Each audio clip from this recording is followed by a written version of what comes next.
ETF index mutual funds నేర్చుకుని stock మార్కెట్లో రాణించాలనుకుంటున్నారా? వెంటనే ఈ నెంబర్కి కాల్ చేయండి. ఎర్లీ పుబర్టీ పీరియడ్స్ రావాల్సిన ఏజ్ 11 to 12 years. అవును. Any girl if she gets her periods less than 9 years, yes. దాన్ని రీసెంట్గా ఒక ఆర్టికల్ చదివాను, ఒక న్యూస్ చూశాను. అంటే మంత్స్ బేబీస్కు కూడా ఎర్లీ పుబర్టీ వస్తుంది అని చెప్పేసి నేను ఎంత షాక్ అయ్యాను. ఏంటి మంత్స్ బేబీకి రావడం ఏంటి? అప్పుడే పుట్టిన పిల్లలకి కూడా పీరియడ్స్ వస్తాయి. ఆ, డెలివరీ అయిన 4th, 5th డే బేబీకి కూడా బ్లీడింగ్ అవుతుంది. అది ఎందుకు అని అంటే, నమస్తే, welcome back to Suman tube. ప్రస్తుతం మనతో పాటు ఉన్నారు ఫర్టిలిటీ స్పెషలిస్ట్ రేణుకా మేడం గారు. నమస్తే మ్యామ్. నమస్తే. మేడం, ఈరోజు టాపిక్ ఏంటంటే ఎర్లీ పుబర్టీ. నేను రీసెంట్గా ఒక ఆర్టికల్ చదివాను, ఒక న్యూస్ చూశాను. ఏంటంటే మంత్స్ బేబీస్కు కూడా ఎర్లీ పుబర్టీ వస్తుంది అని చెప్పేసి నేను ఎంత షాక్ అయ్యాను. ఏంటి మంత్స్ బేబీకి రావడం ఏంటి? మామూలుగా పురాతన కాలంలో చూసుకుంటే 12-13 సంవత్సరాలకి మెచ్యూర్ అయ్యేవారు అమ్మాయిలు. కానీ ఇప్పుడు 9 years రాకముందే మెచ్యూర్ అయిపోతున్నారు. అంటే దానికి రీజన్స్ ఏముంటాయి? ఎందుకు ఇలా ఎర్లీగా వీళ్ళు ఇట్లా అవ్వడం జరుగుతుంది అంటే ఏం చెప్తారు? మీకు ఇంకొక ఫ్యాక్ట్ చెప్తాను. అప్పుడే పుట్టిన పిల్లలకి కూడా పీరియడ్స్ వస్తాయి. డెలివరీ అయిన 4th, 5th డే బేబీకి కూడా బ్లీడింగ్ అవుతుంది. ఓ, అది ఎందుకు అని అంటే, ప్రెగ్నెన్సీలో ఉన్నప్పుడు, మదర్ పొట్టలో ఉన్నప్పుడు మదర్ హార్మోన్స్ బేబీకి వెళ్తాయి. ఈస్ట్రోజన్ అనే హార్మోన్ ఒకటి ఉంటుంది, అది బేబీకి వెళ్తుంది, ప్లాసెంటా ద్వారా వెళ్తుంది. వెళ్ళినప్పుడు యూట్రస్లో ఆ లైనింగ్ కొంతమందికి చక్కగా ఫామ్ అయిపోయి ఉంటుంది. ఎప్పుడైతే డెలివరీ అయిపోతుందో ఆ హార్మోన్ వెళ్ళడం ఆగిపోతుంది. ఆగిపోవడం వల్ల పీరియడ్ వస్తుంది. ఓ, కానీ అది యాక్చువల్ పీరియడ్ కాదు. మదర్ నుంచి వచ్చిన హార్మోన్ వల్ల పుట్టినప్పుడే పుట్టిన న్యూ బార్న్ బేబీకి అలా బ్లీడింగ్ అవుతుంది అనమాట. కానీ ఇప్పుడు మీరు అడుగుతున్న క్వశ్చన్ వేరు. Yes.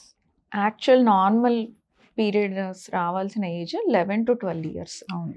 Any girl if she gets her periods less than 9 years, yes. దాన్ని precocious puberty or early puberty అని అంటాం. అది జరగటానికి చాలా రీజన్స్ ఉన్నాయి. First genetic. ఫ్యామిలీలో ఎవరికన్నా ఎర్లీ ప్యూబర్టీ ఉంటే ఆ ఫ్యామిలీలో ఆడపిల్లలకి కానివ్వండి, మగపిల్లలకి కానివ్వండి, ఎర్లీగా ప్యూబర్టీ వచ్చే ఛాన్సెస్ ఉంటాయి. సెకండ్ థింగ్, కొన్ని బ్రెయిన్కి రిలేటెడ్ ప్రాబ్లమ్స్, ట్యూమర్స్ కానివ్వండి, ఇన్ఫెక్షన్స్, బ్రెయిన్లో ఇన్ఫెక్షన్స్ ఉంటే కూడా ఎర్లీ ప్యూబర్టీ వస్తుంది. ఇప్పుడు కామన్గా ఎక్కువ వింటున్నాం ఎర్లీ ప్యూబర్టీ అనేది. లెస్ దెన్ 9 years పిల్లలు చాలామంది ఇప్పుడు క్లినిక్స్కి వస్తున్నారు. ఎస్. ఇప్పుడు ఎర్లీ ప్యూబర్టీకి రీజన్స్ వేరు. జెనెటిక్ కాదు, బ్రెయిన్ ట్యూమర్స్ కాదు, బ్రెయిన్ ఇన్ఫెక్షన్ కాదు. ఇప్పుడు మెయిన్ రీజన్ ఏంటి అని అంటే, first thing obesity. Obesity, childhood obesity.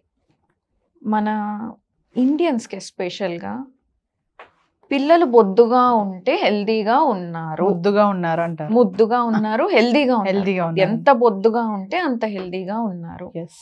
ఈ ప్రాబ్లం అనేది మదర్ పొట్ట నుంచే స్టార్ట్ అవుతుంది. పొట్టలోంచి బొద్దుగా పుట్టాలి అని మదర్కి ఓవర్ ఫీడ్ చేసేసరికి పిల్లలకి కూడా ఓవర్ వెయిట్తో పుడతారు. మన యావరేజ్ మన ఇండియన్ జీన్స్కి 2.8 to 3.2 kgs baby correct weight at birth. Yes. కానీ ఇప్పుడు అంతా 3.5 and అబోవే. అంటే ఆ పొట్టలో ఉన్నప్పుడే ఓవర్ వెయిట్ అనేది Yes. స్టార్ట్ స్టార్ట్ అయిపోతుంది. అది చైల్డ్హుడ్ ఒబేసిటీకి దారి తీస్తుంది. దానివల్ల చైల్డ్హుడ్ ఒబేసిటీలో ఫ్యాట్ ఎక్కువ ఉంటుంది. ఫ్యాట్ ఎక్కువ ఉండటం మూలన దాని నుంచి ఈస్ట్రోజన్ అనే హార్మోన్ వస్తుంది. ఎప్పుడైతే ఈస్ట్రోజన్ ఎక్కువ ఉంటుందో పీరియడ్స్ వచ్చేస్తాయి. అది ఒకటి first reason. Second reason, preservatives, chemicals, additives ఫుడ్లో. ఇవన్నీ కూడాను, ఇప్పుడు నేను ఈస్ట్రోజన్ అనే హార్మోన్ చెప్పాను కదా, ఇవన్నీ కూడాను ఈస్ట్రోజన్ లైక్ యాక్షన్. ఈస్ట్రోజన్ కాదు, కానీ ఈస్ట్రోజన్ ఎలాగ పనిచేస్తుందో ఇవి కూడా అలాగే పనిచేసి పీరియడ్స్ తొందరగా వచ్చేలాగా చేస్తాయి. Third thing, endocrine disrupting chemicals. మనం తెలుసో తెలియకో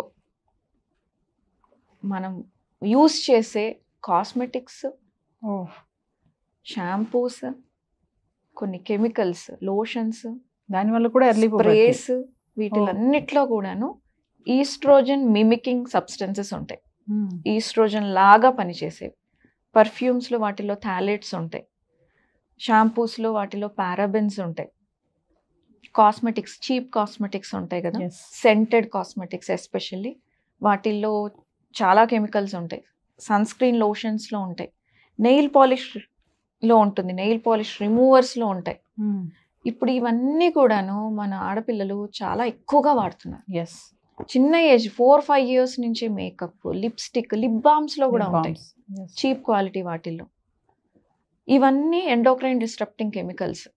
సో వీటి వల్ల కూడా ఎర్లీ ప్యూబర్టీ వస్తుంది. ఓకే. ఇంకొక రీజన్ సోషల్ మీడియా. మెయిన్ అంటే పెద్దవాళ్ళ ఫోన్లు తీసుకొని చూస్తారు వీళ్ళు, అడల్ట్ కంటెంట్కి ఎక్స్పోజ్ అవుతారు. ఎప్పుడైతే అడల్ట్ కంటెంట్ వాళ్ళు చూస్తారో వాళ్ళ బ్రెయిన్లో చేంజెస్ వచ్చేస్తాయి. వాళ్ళ బ్రెయిన్లో రిలీజ్ అవ్వాల్సిన హార్మోన్స్ వేరుగా రిలీజ్ అవుతాయి. ఆ ఏజ్కి రిలీజ్ అవ్వాల్సినట్టు కాకుండా వేరే పెద్దవాళ్ళకి రిలీజ్ అవ్వాల్సినట్టుగా రిలీజ్ అవుతాయి. దానివల్ల కూడా తొందరగా మెచ్యూర్ అవుతున్నారు పిల్లలు. ఇంకొకటి ఫిజికల్ యాక్టివిటీ లేకపోవడం. అన్నిటికీ ఈక్వల్ ఇంపార్టెన్స్ ఉంది, అన్ని మేజర్ రోల్ ప్లే చేస్తున్నాయి ఇప్పుడు తొందరగా మెచ్యూర్ అవ్వటానికి ఆడపిల్లలు. సో ఇప్పుడు ఎక్కువగా మనం వింటూ ఉంటాం మిల్క్ మీట్ తింటూ ఉంటే వస్తుంది అని. అది ఎందుకు అనంటే ఇప్పుడు వచ్చే మిల్క్ కానివ్వండి లేకపోతే మీట్ కానివ్వండి, ఈ గ్రోత్ హార్మోన్స్, ఆక్సిటోసిన్ ఇవన్నీ ఇచ్చి పెంచుతున్నవి. కాకపోతే ఇవి లిమిటెడ్గా తీసుకుంటే, ప్రాపర్గా కుక్ చేసి బాయిల్ చేసి తీసుకుంటే పర్వాలేదు. కాకపోతే అన్లిమిటెడ్గా అంటే రోజు నాన్ వెజ్ ఉండాలి, రోజు 1-2 గ్లాసులు పాలు ఇచ్చి చేస్తే అది కూడా ఒక రీజన్ అవుతుంది ఎర్లీగా పీరియడ్స్ రావడానికి ఆడపిల్లలకి. చాలా మంది పిల్లలు చూస్తున్నాం మేడం, ఆడపిల్లలు ఇలా ఎర్లీగా రజస్వలు అవ్వడం వల్ల వాళ్ళకి తెలిసి తెలియక ఆ పీరియడ్స్ ని మేనేజ్ చేయలేక, ఇప్పుడు పేరెంట్స్ కి కూడా అదొక పెద్ద టాస్కే. ఆ ఏజ్ లో వాళ్ళు మళ్ళీ స్కూల్ కి వెళ్తారు, ఏం చేయాలో తెలీదు. అంటే మెచ్యూరిటీ అయితే అయిపోతారు కానీ ఫంక్షన్ చేస్తారు, ఇవన్నీ అయిపోతాయి బానే. ఈ మధ్య ఇదొకటి మళ్ళీ మా అమ్మాయి పెద్ద మనిషి అయింది అని చెప్పి పెద్ద వాల్ పోస్టులు పెట్టడం, అంటే ఇది కూడా ఒక ట్రెండ్ అయిపోయింది మేడం ఇప్పుడు. అంటే చెప్తున్నారు బయట సొసైటీలో చూస్తున్నాం అని, ఎంత అమ్మాయిల పట్ల ఎలాంటి జరుగుతున్నాయి అనేది కూడా. ఇది కూడా పేరెంట్స్ అక్కడ కూడా అవగాహన లేదు వాళ్ళకి, అంటే ఊరందరికి చెప్పుకుంటారు అనమాట, మా ఇంట్లో అమ్మాయి పెద్దదైంది అని చెప్పుకోవడం. సో చిన్న ఏజ్ లో వాళ్ళు అట్లా అవ్వడం వల్ల వాళ్ళకి పీరియడ్స్ రావడం, వాళ్ళు మేనేజ్ చేయలేక మీరు అన్నట్టుగా వాళ్ళు మెంటల్ డిస్టర్బ్ అవ్వడం, బాడీలో ఆర్గన్స్ అన్ని చేంజ్ అవ్వడం కూడా, ఇవన్నీ కూడా వాళ్ళని ఎలా డిస్టర్బ్ చేస్తాయి అంటే ఒకసారి దాని గురించి. చాలా స్ట్రెస్ఫుల్ గా ఉంటుంది పాపం వాళ్ళకి. వాళ్ళు ఆడుకునే పిల్లలు, వాళ్ళకి చిన్నవి నేర్చుకునే ఏజ్లో ఇది ఒక పెద్ద మేజర్ చేంజ్. అదే టైంలో వాళ్ళకి బాడీలో చేంజెస్ అవుతూ ఉంటాయి. వాళ్ళతో పాటు పెరుగుతున్న మిగతా పిల్లలకి అలాంటి చేంజెస్ వాళ్ళకి కనిపించవు. వాళ్ళకేం అవ్వట్లేదు, నాకే ఇలా జరుగుతోంది అని ఒక స్ట్రెస్ వచ్చేస్తుంటుంది, యాంగ్జైటీ పెరిగిపోతూ ఉంటుంది. ఆల్రెడీ మెచ్యూర్ అయిపోయి ఉంటే ఒక రకంగా కొంచెం వాళ్ళని ఐసోలేట్ కూడా చేస్తారు స్కూల్స్లో. టీచర్స్ కూడా అంత సపోర్ట్ ఇచ్చే లెవెల్కి ఇంకా రాలేదు, టీచర్స్కి కూడా అవేర్నెస్ అనేది రాలేదు, ఆ ఓపెన్నెస్ అనేది ఇంకా డెవలప్ కాలేదు స్కూల్స్లో వాటిల్లో కూడా. కో ఎడ్యుకేషన్స్ క్లాసెస్లో చదువుకునేటప్పుడు అబ్బాయిల ముందర వీళ్ళు ఎలాగ మేనేజ్ చేసుకోవాలని వాళ్ళకి తెలీదు. ఇవంతా కూడా మెంటల్గా ఫిజికల్గా హైజీన్ ఎలా మెయింటైన్ చేయాలో తెలీదు. ఇవన్నీ తెలియక వాళ్ళు మెంటల్గా ఫిజికల్గా చాలా ఫేస్ చేస్తూ ఉంటారు. సో ఇది యాంగ్జైటీని క్రియేట్ చేయడం, మెంటల్ ప్రాబ్లమ్స్ని క్రియేట్ చేయడం అయితే ఖచ్చితంగా ఉంటుంది. కానీ వాటిని జాగ్రత్తగా హ్యాండిల్ చేసుకుంటే దాన్ని కొంచెం మినిమైజ్ చేసుకోవచ్చు. కొంతమంది పిల్లల్ని చూస్తే మేడం, వాళ్ళు చూడడానికి చిన్నగానే ఉంటారు కానీ వాళ్ళ యొక్క చేసే అలవాట్లు, వాళ్ళు చేసే పనులు, వాళ్ళ మాటలు ఇవన్నీ కూడా ఒక కాలేజ్ అమ్మాయి లాగా బిహేవ్ చేస్తారు. అంటే స్కూల్ స్టాండర్డ్ చదివేది, అప్పటిగా మెచ్యూరిటీ అయిపోయి ఉంటుంది. అంటే మీరు అన్నట్టుగా ఇందాక అన్నారు కొంతమంది తెలియక డల్ గా ఉంటారు, కానీ వీళ్ళు ఓవర్ స్మార్ట్ అనమాట. అంటే మేము కాలేజ్ లెవెల్ లాగా బిల్డప్ ఇస్తా ఉంటారు, అంటే బాడీలో చేంజెస్ రావడం వల్ల. ఇవి పేరెంట్స్ కూడా అంటే కొంతమంది పట్టించుకుంటున్నారు, కొంతమంది మా అమ్మాయికి అన్ని తెలుసు అన్ని తెలుసు చెప్పాల్సిన అవసరం లేదు, మూవ్ ఆన్ అయిపోతుంది అనుకుంటున్నారు. కానీ బయట చూస్తే అలా లేదు కదా, చాలా సొసైటీ అంతా ఖరాబ్ గా ఉంది. ఒక బయటకు వెళ్తే అబ్బాయిలు ఎలా ఉన్నారు అనేది మనం చూసి అమ్మాయి కూడా అలాగే ఉన్నారు అనుకోండి. సో ఒకసారి మీరు అడ్వైస్ మేడం, అంటే తెలిసి తెలియని ఏజ్ లోనే ఇలా అల్లి పుబర్టీగా వస్తే పేరెంట్స్ పిల్లలకి ఎలాంటి జాగ్రత్తలు చెప్పాలి అంటే? ఒకసారి ప్యూబర్టీ అనే కాదు, ఇది కూడా ఒక భాగం, సెక్స్ ఎడ్యుకేషన్ లో ఒక భాగం. సెక్స్ ఎడ్యుకేషన్ అంటే అదేమో ఏదో క్రైమ్ కాదు, అది వాళ్ళ మైండ్ని కరప్ట్ చేస్తుంది అని అనుకోకూడదు. యాక్చువల్గా ఇది కరెక్ట్గా ఇన్ఫర్మేషన్ ఇస్తే వాళ్ళని సేఫ్ గార్డ్ చేస్తుంది. ఎప్పుడైతే ప్యూబర్టీ ఎలా వస్తుంది, ఏ టైంలో వస్తే కరెక్ట్, ఇలాంటి పనులు చేస్తే ప్యూబర్టీ తొందరగా వస్తుంది, సో జాగ్రత్తగా ఉండండి, ఇలా వెయిట్ మెయింటైన్ చేసుకోవాలి, చెత్తా చెదారం తినకూడదు, హెల్తీ ఫుడ్ తినాలి, ఫిజికల్ యాక్టివిటీ ఉండాలి, ఇవన్నీ చెప్తూ ఉంటే వాళ్ళకి చిన్నప్పటి నుంచి అవి చెప్తూ ఉంటే వాళ్ళు అర్థం చేసుకుంటారు. ఫస్ట్ అది మాట్లాడడం, వాళ్ళతో పిల్లలతోటి అవేర్నెస్ క్రియేట్ చేయడం అనేది ఒకటి ఇంపార్టెంట్, రాకుండా ఉంటాయి. ఇంకొకటి మెయిన్, ఈ అవేర్నెస్ క్రియేట్ చేయకపోతే వాళ్ళకి చైల్డ్ అబ్యూజ్లు, అన్నెసరీ అన్వాంటెడ్ ప్రెగ్నెన్సీస్ తెలీదు. ఎవరేం చేస్తున్నారో ఎలా జరుగుతుందో వాళ్ళకి ఏం తెలీదు. తెలియకపోయేసరికి ఇవన్నిటికీ ఎక్స్పోజ్ అవ్వడానికి ఛాన్సెస్ ఎక్కువ. ఇన్ఫెక్షన్స్, ఇవన్నీ చెప్తూ ఉంటేనే వాళ్ళకి తెలుస్తుంది. ఎస్పెషల్లీ ఎర్లీగా మెచ్యూర్ అయిన పిల్లలకి అసలు తెలీదు, పేరెంట్స్ కూడా ఎక్స్పెక్ట్ చేయరు, ప్రిపేర్డ్గా కూడా ఉండరు. సో ఆ ప్రిపేర్డ్నెస్ అనేది లేకపోవడం వల్ల ఇవన్నీ ఫేస్ చేసే ఛాన్సెస్ ఎక్కువ ఉంటాయి. సో వాళ్ళకి ఖచ్చితంగా టైం తీసుకొని ఆ పాపని కానీ బాబుని కానీ చెప్పాలి, ఇవన్నీ ఇలా బాడీలో చేంజెస్ వస్తాయి, ఇలా హ్యాండిల్ చేసుకోవాలి. ఒకవేళ పేరెంట్స్ చెప్పలేకపోతే వాళ్ళని ఎండోక్రైనాలజిస్ట్, పీడియాట్రిక్ ఎండోక్రైనాలజిస్ట్లు ఉంటారు, వాళ్ళ దగ్గరికి తీసుకెళ్ళాలి, చెకప్ చేయించుకోవాలి. ఎందుకంటే ఎర్లీ ప్యూబర్టీ వల్ల హెల్త్ మీద కూడా ఇంపాక్ట్ ఉంటుంది, గ్రోత్ ఆగిపోతుంది, హైట్ పెరగరు, తర్వాత ఇన్ఫెక్షన్స్ కూడా వచ్చే ఛాన్సెస్ ఉంటాయి. సో ఈ ప్రాబ్లమ్స్ హ్యాండిల్ చేసుకోలేరు కాబట్టి స్ట్రెస్లో వెళ్ళిపోతారు. అదే ఒక ఎండోక్రైనాలజిస్ట్ దగ్గరికి వెళ్తే వాళ్ళు బోన్ ఏజ్ ఇవన్నీ అసెస్ చేసుకొని వాళ్ళకి పీరియడ్స్ ఇప్పుడు వచ్చినా పర్వాలేదా, లేదు ఇప్పుడు బ్లాక్ చేస్తే వాళ్ళ బోన్ గ్రోత్ బాగుంటుంది, వాళ్ళు మంచి హైట్ రీచ్ అవుతారు, ఇట్లా షార్ట్ కాకుండా హైట్ వస్తారు అని అనుకుంటే టెంపరీగా వాళ్ళ పీరియడ్స్ ఆపడానికి కొంచెం మెడిసిన్స్ ఇస్తారు, ఇంజెక్షన్స్ ఇస్తారు. ఇంజెక్షన్స్ ఇచ్చి ఒక 2-3 days డిలే చేస్తారు. దానివల్ల వీళ్ళు మెంటల్గా పెరుగుతారు, ఫిజికల్గా కూడా పెరుగుతారు. ఆ టైంలో వాళ్ళకి ఆ రెడీనెస్ వస్తుంది. సో ఒక డాక్టర్ని అప్రోచ్ అవ్వటం కూడా ఇంపార్టెంటే. సో డాక్టర్ని అప్రోచ్ అవ్వకుండా పీరియడ్స్ వస్తుంటే వాళ్ళని అలా వదిలేస్తూ ఉంటే వీళ్ళకి ఇవన్నీ ప్రాబ్లమ్స్ ఫేస్ చేసే ఛాన్సెస్ ఎక్కువ ఉంటాయి. సో ఖచ్చితంగా డాక్టర్ దగ్గరికి తీసుకెళ్ళాలి, వాళ్ళ బాడీలో వచ్చే చేంజెస్ని గమనించాలి, వాళ్ళ బిహేవియర్లో వచ్చే చేంజెస్ని గమనించాలి. ఎప్పుడైతే వాళ్ళు మెచ్యూర్ అవుతారో వాళ్ళు అగైన్ బ్రెయిన్లో హార్మోన్స్ మారుతూ ఉంటాయి. అండ్ ఇప్పుడున్న ఎక్స్పోజర్కి వాళ్ళు ఏవేవో చూస్తూ ఉంటారు, వాళ్ళకి రావాల్సిన ఏజ్కి కాకుండా తొందరగానే ఇమోషన్స్, ఫీలింగ్స్ అవన్నీ డెవలప్ అవుతూ ఉంటాయి. సో వాటిల్ని వాళ్ళు ఎలాగా హ్యాండిల్ చేయాలో తెలియక రాంగ్ స్టెప్ వేసే ఛాన్సెస్ ఎక్కువ ఉంటాయి.